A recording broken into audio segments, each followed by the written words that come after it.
Welcome to Glunz Family Winery. I'm Suzzie Glunz-Holtgreive, and I am fourth generation of our family's family in the wine business in the Chicago area.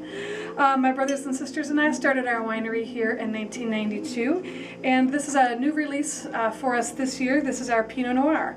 Today I thought I would talk to you about the proper way for tasting wines when you go to a wine tasting or a formal wine event.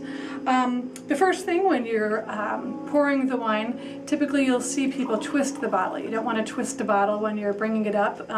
Oftentimes you'll find sediment, especially in a red bottle of wine, and you don't want to stir that up. So just bringing the bottle up quickly should be enough to keep the wine from dripping. So just about an ounce, shy of 2 ounces, should be enough for tasting the wine. And you want to begin by swirling the wine. It's been cooped up in this bottle for quite some time, so the swirling of the bottle is just for aeration.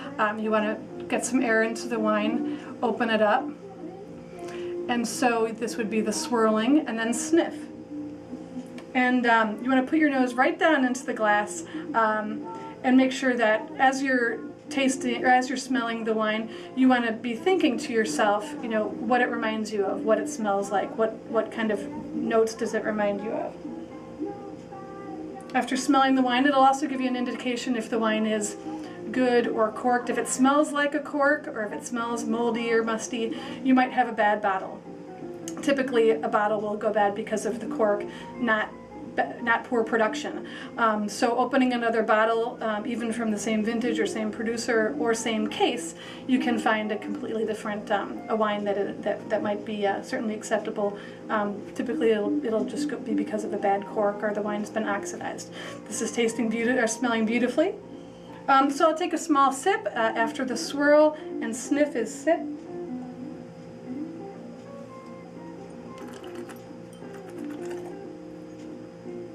And with a small sip, again, you're aerating the wine, the swirling it around or swooshing it around in your mouth. You want the wine to hit all points of your palate so you can properly assess. Again, just thinking about what the wine reminds you of and what you would think of eating with it, if it is it big and bold, or what kind of dishes you might want to serve with it. But also, again, just notes of what kind of fruits it reminds you of. Does it have kind of a bacon taste to it? Does it sort of have a tobacco sweetness to it? So all of these things are just, when people ask, how do you know, remember one wine from a different wine, it's really just thinking to yourself what it reminds you of, and if it's a pleasant thing or an unpleasant thing. So this is absolutely lovely. The Pinot Noir is tasting up very well. And after you swirl in your mouth, if you're at an event where you're tasting wine after wine after wine, they're always fun, but they're more fun if you spit, because after drinking a lot of those wines, it is difficult to recall from your palate, what makes the wines different, but also you can last a lot longer at those tastings if you're spitting them out. So typically at an event, doesn't seem pleasant to spit the wine out, but drinking all of that alcohol one glass after the next can really wear on your palate. So a quick swip.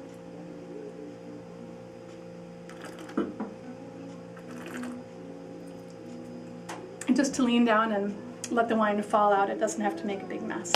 So cheers to you. Thank you very much, and we hope to see you at Glunz Family Winery, where we have a number of wines we'd love to have you taste, and you can sip, smell, swirl, spit, but either way we'd love to have you here. Thank you very much.